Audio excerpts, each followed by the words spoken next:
बहुत प्राचीन समय की बात है, जब न पृथ्वी थी, न आकाश था, न सूर्य था, न चंद्रमा था। चारों ओर सिर्फ गहरा अंधकार था। सब कुछ शांत और खाली था। उस समय केवल एक ही शक्ति थी, वो थे भगवान विष्णु। भगवान विष्णु अनंत क्षीर सागर में शेषनाग की शैया पर योग निद्रा में विश्राम कर रहे थे। उनके चारों ओर अनंत जल था। समय जैसे थम सा गया था। फिर एक समय ऐसा आया जब सृष्टि की रचना का समय शुरू हुआ। भगवान विष्णु की नाभि से धीरे धीरे एक सुंदर कमल का फूल प्रकट हुआ।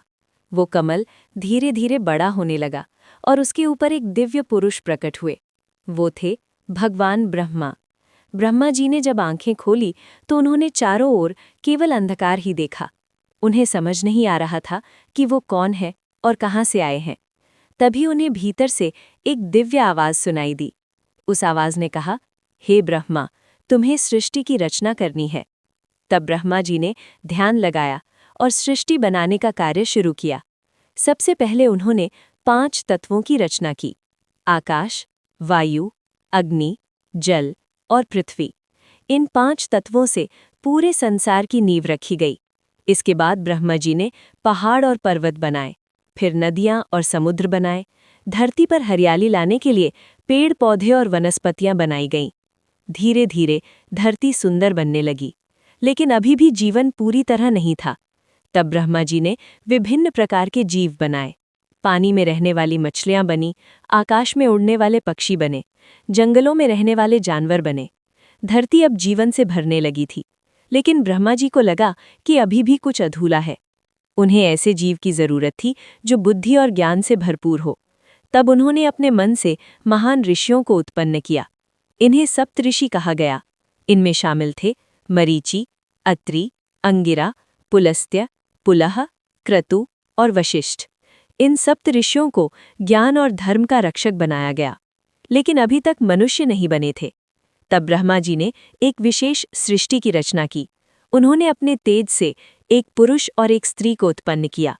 उनका नाम था स्वायंभुव मनु और शतरूपा। मनु और शतरूपा को धरती के पहले मानव माना जाता है। ब्रह्मा जी ने उन्हें आशीर्वाद दिया। उन्होंने कहा, तुम दोनों से ही मानव जाति आगे बढ़ेगी। मनु और शतरूपा पृथ्वी पर आए। उन्होंने यहाँ जीवन की शुरुआत की।